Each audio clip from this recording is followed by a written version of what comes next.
En la audiencia preliminar nos acompaña Francia Céspedes. Ella es Master Coach de Vida y Familia certificada. Además, es la gestora de Escuela para Padres RD y conferencista vivencial. El tema es muy interesante: adolescentes, privacidad y límites. Buenas tardes, bienvenida al Tribunal de la Tarde. Muchas gracias por la invitación, contentísima y honrada de acompañarles. Adolescentes, algo que falta para terminar de completarse. Le damos la bienvenida a Francia Así, como el mejor café del mundo. Café Santo Domingo. Gracias. Bienvenida. Yo como que tomé un sorbo, yo como que arranqué así, como que me dio toda la energía que me da el café. Y Dianey se quedó Sí. y no moría. Yo arranqué adelante. Ya. Adolescentes, que algo les falta en esa etapa, qué tan compleja, pues, y saber que vamos a pasar de ese tramo y vamos a seguir vivos. Yo pienso que lo importante aquí es cómo los padres interpretamos la adolescencia. Es como que si nos dieran amnesia hacia lo que nosotros vivimos, porque para ser adultos tuvimos que haber sido adolescentes. Y nosotros, culturalmente hablando, tenemos la tendencia de darnos el pésame cuando tenemos hijos. Es como si tener hijos y estar en la adolescencia fuera un problema. Entonces te preguntan, ¿qué edad tiene tu hijo? 13 años. Ahora, ¿qué te falta? Y el tuyo, 16. Tú estás en la peor etapa. 18, no, ya tú estás saliendo. Es como dándole el pésame. La adolescencia, la palabra lo dice, es adolecer de ciencia o de sentido. Los adolescentes no son bebés, tampoco son adultos, y están en esa etapa donde ellos creen que se la saben todas. Y a los padres nos toca acompañarlos en el proceso. A los padres no debería sorprenderles lo que pasa, porque es simplemente como yo digo que la adolescencia, la relación entre padres y adolescentes es la misma relación entre la esposa y el esposo del primer año de casado. Tú te casas con un hombre maravilloso, que no tiene ningún defecto, y a los 3 meses tú te das cuenta de que él tiene sus desperfectos, de que no es tan perfecto como tú crees. Entonces el adolescente es lo mismo. Tú tienes un hijo que te abrazaba, que te besaba, que una niña que te contaba todo y comienza a alejarse. Y en ese momento tú dices, oh, pero me la cambiaron. No, simplemente está creciendo y necesita de tu empatía. Necesita que como mamá o como papá tú te involucres en su mundo, tú te aprendas las jergas y tú entres en su corazón. No es lo mismo estar en la vida de mi hijo que en la casa con mi hijo. En la vida de mi hijo. Que en la casa. En la casa de mi hijo. El tema de la privacidad, explíquenos esto. Porque estos muchachos, usted acaba de decir, son muchachos, pero ya no son niños porque se creen hombres. Eso es así. No son chiquitos porque se creen grandes. Entonces hay un bombardeo sistemático y permanente de tantas cosas, a veces hasta nocivas para los adolescentes, sobre todo a través de las redes, todo este modernismo. Claro. Usted sabe bien que antes lo que era un artículo que se veía en familia, en las terrazas, exacto, o en las salas de las casas. En la sobremesa. Sí, o en la sala, que era el televisor. Ahora los muchachos tienen su televisor en su habitación, tienen su computadora en su habitación, tienen su teléfono inteligente donde lo usan en su habitación y le ponen una clave. Claro. O sea, hay un tema. Explíquenos esto, cómo poder tratar el tema de la privacidad. Iniciando por entender que el problema no son los adolescentes. Ese adolescente tiene un papá que ha permitido eso. El problema no es él. El problema es que la estructura familiar no funciona. Esta es la única generación de padres que le tuvo respeto a sus padres y hoy le tiene miedo a los hijos. Sí. Es la única generación que está criando por opinión y no por convicciones. Todo lo que usted acaba de decir, usted y yo no nos criamos así. No. Porque nosotros estábamos obligados, sin que nadie tuviera que decirlo, a respetar a nuestros padres. Parecería que el respeto lo abolieron con la modernidad. ¿Por qué un niño de 12 años tiene Instagram y Facebook si la misma plataforma dice que no deben tenerlo hasta los 13 años? Porque los padres estamos llamados de alguna manera o siendo bombardeados por esa misma presión mediática social que dice que todos los amiguitos de mi hijo lo tienen, entonces mi hijo lo tiene que tener. Nosotros estamos como padres cada día menos presentes en la vida de nuestros hijos y queriendo, vamos a decir, reemplazar nuestro tiempo con cosas, como si nuestros hijos fueran teneres humanos y no seres humanos. Hay 2 frases con las que el dominicano cría. Quiero que mi hijo tenga lo que yo no tuve. Familia dominicana. Aunque usted no trabaje, su hijo va a tener lo que usted no tuvo, porque mientras usted no trabaje, la vida va a seguir evolucionando. Y la otra frase peor y más peligrosa es: no quiero que mi hijo pase por lo que yo pasé. Lo que tú eres como ser humano hoy es producto de lo que viviste. Tu hijo va a pasar por lo que tenga que pasar, porque toda decisión trae una consecuencia. En esta etapa de la adolescencia, lo importante aquí es definir qué es privacidad. ¿Qué es realmente la privacidad en la adolescencia? Que un hijo pueda tener su puerta cerrada y que mamá o papá toquen la puerta por un tema de respeto. Mi esposo toca la puerta del cuarto de mis hijas. Nosotros tenemos 3 niñas y él es un hombre. Él, como hombre, les enseña a respetar su cuerpo, a respetar. Eso es privacidad. Pero tener un celular con clave, un niño que no se sabe bañar, eso la culpa no es del adolescente. El responsable de eso es el papá, que no tiene idea de cuál es su responsabilidad. Yo le digo a los adolescentes, bueno, y usted lo sabe, ¿usted quiere privacidad? La edad para tener privacidad es la que te permite mantenerte y pagar por ella. ¿Tú quieres privacidad? Mantente. Eso es sencillo. Usted no paga luz. Usted no paga ni el celular que usted usa. Y usted pretende tener privacidad. Segundo, ¿por qué tener privacidad si tú tienes una vida transparente? ¿Por qué? Díganme la necesidad que tiene una persona para tener una clave en un celular, un niño que lo que está es hablando con los amiguitos y viendo cosas de su edad. No hay necesidad para tener una clave. O no hay necesidad para que esa clave mamá y papá no la conozcan. Mientras nosotros queramos seguir siendo amigos de nuestros hijos, lo vamos a dejar huérfanos. Francia, desde el momento en que yo me pongo como madre a ponerle límites de forma autoritaria, usted sabe que los padres somos autoritarios.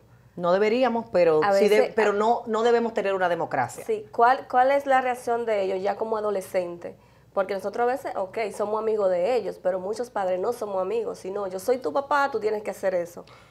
Lo que pasa es que hay que definir un poco a qué nos estamos refiriendo. Los padres que te dicen, yo soy amigo de mi hijo, se mofan de tener una relación buena. Entonces, no hay ningún premio que darle a un papá que tenga una buena relación con su hijo, pues ese es tu deber. A usted no le pagan por trabajar bien. Claro. A ti te pagan por trabajar y punto. Entonces, los deberes no se premian. Yo no te puedo premiar por hacer lo correcto. El gobierno no nos da un premio por pagar los impuestos a tiempo. La luz no te dan un premio por pagarla a tiempo. Si no la pagas, te la cortan. Entonces, lo mismo pasa en los hogares. Yo no soy amigo de mi hijo porque si me hago amigo de mi hijo, lo dejo huérfano. Mi hijo me necesita como mamá, como guía. Mi hijo necesita límites. Ahora, las acciones disciplinarias no deben ir en contra del amor parental. Yo no debo, a través de la disciplina, hacer entender a mi hijo que no lo amo. Y es ahí donde está el detalle. Es conocer los límites que nosotros tenemos. Alar el pelo, alar oreja, morder, dar galleta y volverse loco, tirar chancletazo, vocear como una loca, sobre todo las madres que tenemos esa tendencia. Eso no es disciplina, eso es abuso. Hay un aspecto, Francia, cuando dice las palabras límites, la palabra privacidad, tomando en cuenta que muchas veces en los hijos vemos el síntoma, pero quienes tenemos la real enfermedad somos los padres. Sí. ¿Cómo los padres, y qué tan importante es que los padres estén de acuerdo al momento de fijar los límites? Total y absolutamente de acuerdo. Eso es lo más importante. Que mamá y papá hablen el mismo lenguaje es lo que va a garantizar estabilidad emocional en un adolescente. Cuando un adolescente detecta que mamá y papá no están de acuerdo, él comienza a estar en desacuerdo con lo que piensa, porque sobre todo desde que somos niños, tú vas a la clínica a conocer un bebé y lo primero que la gente busca es el parentesco. Déjame ver a quién se parece. ¿Y a quién se parece? A nadie, porque acaba de nacer. Sí. Pero desde que tú eres bebé, a ti te están diciendo, tú te pareces a tu papá. Pero resulta que después que te dicen eso, mamá dice, ese hombre, marido mío, es más regueroso, ese señor nunca llega temprano. Entonces el niño comienza, pero yo me parezco a mi papá, o sea, yo soy regueroso, yo soy impuntual, y comienza a procesar toda esa información. Si mamá y papá están de acuerdo, el niño va a encontrar un puerto seguro donde ir. Si no, va a ser una veleta. Y el que no sabe dónde va, ya llegó. Claro. Pero, Francia, mira, te aseguro que hay gente en este instante que te va a ver televisión y dice, eso es fácil cuando papá y mamá están en la casa y lo que estamos divorciados. Es lo mismo, porque lo que se separó fue la relación de pareja. La familia no se divide. No existe el divorcio familiar. Eso no existe. Ahora, lo que pasa también es que la gente quiere el premio sin el precio. Usted se divorció, guaye la yuca. Porque la gente se divorcia y dentro de ese divorcio se le escapa qué va a pasar con mi hijo, qué va a pasar con mi hija, cómo lo voy a manejar. Y el dolín de ese hombre me falló, esa mujer me falló, crea esas incertidumbres en nuestros hijos. Pero es que hay divorcios que no terminan bien y hasta enemigos son. Entonces no van a compartir los dos con los niños. Ajá, y entonces... Porque el hombre dice que esa mujer me hizo muchísimas cosas y la mujer dice, ese hombre a mí me hizo de todo. Ajá. Entonces hay un problema. Claro, el problema... ¿Qué se hace en ese caso? Porque los niños no pueden estar con los dos padres a la vez. O están con su papá o con su mamá, porque no se pueden juntar. Lo que pasa es que esa pregunta está condicionada y yo le voy a tener que contestar como profesional. La verdad es que el dominicano necesita entender que buscar ayuda no es un acto de locura, sino de cordura. Si usted no se sabe manejar con su expareja, busque ayuda, porque si a usted le doliera la cabeza todos los días, usted fuera al neurólogo.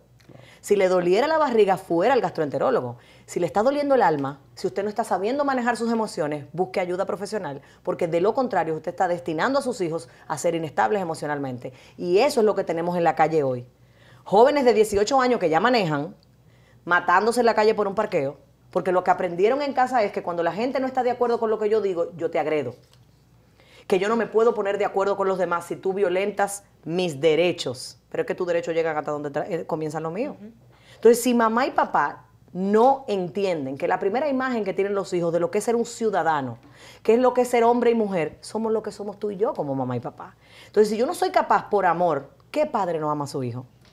Pueden haber, yo no digo que no existan, hay hombres y mujeres que no aman a sus hijos, pero la mayoría de los que somos padres nos vanagloriamos de decir que amamos a nuestros hijos con un amor inagotable. Ese amor debería ser suficiente como para que si ese hombre yo no lo soporto, verlo con los ojos de papá de mis hijos y desde ahí poder llevar una relación potable. Lo que pasa también, Frances, como decía Vianney, cuando tú tienes una relación separada y ya hay que dividir, compartir el niño, ¿verdad? Te pasas un fin de semana con papá, una semana con mamá, entonces, ¿qué pasa? Ahí vienen el choque. Entonces, choque de que no te puedo corregir porque se lo voy a decir a papi o que se lo voy a decir a mami. Y entonces eso es lo que le hacemos como un daño a los hijos. Por supuesto, pero eso me está hablando de dos padres con cero inteligencia emocional. Yo estoy casada con un hombre divorciado, tengo una hija. Si tú ves mi semblanza, dice madre de 3. Una de ellas yo la gesté en mi corazón, no en mi vientre. Y es la hija de mi esposo. Si yo amo a mi marido, yo tengo que amar lo que él ama y él ama a su hija. Claro. Y yo tengo una excelente relación con la ex esposa de mi esposo. Esa decisión es mía. Tú decides qué hacer con la vida. La vida tiene un 100% de resultados. Hay un 20% que se llama ¿qué pasa en mi vida? Hay un 80% que se llama ¿cómo lo manejo? Yo no voy a poder cambiar el 20%, pero el 80% es tu responsabilidad. Francia, hay una expresión que yo asumo que se escucha mucho en la oficina de los psicólogos, en los despachos, es yo no sé qué voy a hacer con ese niño. Eso me da dolor de barriga cuando yo oigo eso. Porque si tú le dices a un niño, vamos a ponernos en el zapato de ese chico o de esa chica que oye a su papá o a su mamá decir, yo no puedo contigo, no sé qué hacer contigo. Si no sabes tú qué hacer conmigo, que se supone que eres el adulto, que además me gestaste, si eres la mamá o si eres el papá, me engendraste, ¿cómo se supone que yo sepa qué hacer conmigo? Eso es una frase que nadie debería pronunciar, por lo menos no delante de ellos, porque eso le crea inestabilidad a ellos también. Y sí, es muy usada, lamentablemente. A mí me ha pasado que padres llegan a la oficina, Francia, ayúdame, no sé qué hacer con mi hijo, ¿qué edad tiene tu hijo? 2 años, 2 años, y tú no sabes qué hacer con él, mi amor, dalo en adopción, porque a los 16 te vas a morir, o vas a querer que me mude a tu casa, y nosotros somos 5 y un perro. Así que no se puede. Hay que aprender a lidiar con la verdad de los hijos. Negociar con los muchachos, con los adolescentes. Sí, es ¿Hasta qué punto es bueno, es malo? A veces hay padres que le dicen, mira, tú puedes salir un fin de semana sí, un fin de semana no. Porque hay un problema ahora que antes la gente salía y tenía que estar a las 11 en la casa. Ahora es a las 11 que sale. Sí, porque ellos te dicen, a esa hora que empieza la fiesta. Sí, a las 11 que salen los muchachos ahora. Y llegan a las 4 de la mañana. Mira, ¿cómo negociar? Cada hijo te dice a ti el nivel de madurez que tienes, si tú eres sabio como padre y de verdad identificas a tu hijo y no te quieres caer a cuentos a ti mismo. Yo creo en una casa donde se permita que el mismo ser humano que va desarrollando se te diga a ti cuáles límites necesita. Yo pienso en darle a los hijos la confianza de creer en ti, pero además de creer en lo que tú creaste. Se supone que ese adolescente tú lo estás formando. Entonces, cuando esos padres no confían en sus hijos, en quien realmente tú no estás confiando es en lo que tú sembraste. Si tú no confías en lo que tú sembraste, inevitablemente tú no vas a confiar en él. Entonces, mi primera invitación es que los padres asocien su nivel de convicciones a través de la crianza, entendiendo que eso que yo estoy depositando, esa cuenta emocional, ese abono a esa plantita que es mi hijo, va a dar frutos. Y la adolescencia es el primer fruto de lo que hemos hecho. Yo creo que las negociaciones son buenas y válidas siempre y cuando no tengan nada que ver con los deberes. Yo no le debo decir a mi hijo, te voy a comprar tu carro si tú sacas buenas notas, porque sacar buenas notas es su deber. Yo sí puedo decirle, yo sé que tienes dificultad con las matemáticas, sé que es la materia donde más esfuerzo tienes que poner y voy a premiar tu 100, que para mí no necesariamente va a ser el 100 del 1 y 2 palitos, el palito y 2 ceros, sino quizás el 75, claro, que te muestra su esfuerzo. Yo creo que podremos premiar el esfuerzo y creo que podemos negociar a través de ese tipo de cosas, procurando que ellos se conviertan en adultos potables, teniendo eso en cuenta, de que ese adolescente va a seguir creciendo y mañana se va a convertir en un esposo, en una esposa, que se va a convertir en un ciudadano más, que yo quisiera en que se convirtiera mi hijo. Entonces yo saber que el ejemplo es lo primero que va a primar. Se puede negociar siempre y cuando, repito, no se violenten las reglas normales, como por ejemplo no premiar los deberes. Francia, antes de irnos ya, redes sociales donde podemos localizarte. @Francia Céspedes en Instagram y en Facebook, Coach Francia Céspedes. Ahí me pueden encontrar. ¿Teléfono?